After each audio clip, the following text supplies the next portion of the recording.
பொதுவாகவே தமிழக வெற்றிக் கழகத்தின் சார்பாகவே தலைவர் தளபதி விஜய் அவர்கள் இதற்கான ஒரு அறிக்கையை வெளியிட்டிருக்கிறார்கள். அதுவே அதற்கு பொருத்தமாக இருக்கும். எதிர்கட்சிகள் இந்த பொதுக்கூட்டத்துக்கு அப்புறம் சேகர் பாபு தவழும் குழந்தை தமிழக வெற்றிக் கழகம் அப்படின்னு ஒவ்வொருத்தரும் ஒரு கருத்துக்களை சொல்கிறார்கள்.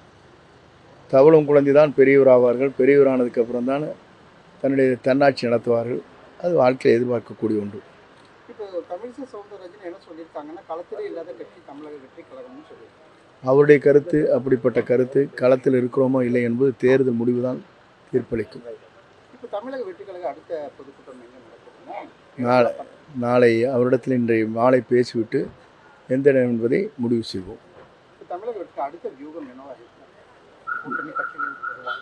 எங்களை பொறுத்தவரையிலும் இந்த பொங்கல் முடிந்ததற்கு பிறகு எங்களுடைய திருப்புமுனை எப்படி அமைந்திருக்கிறது என்பதை நாடே வியக்கும்.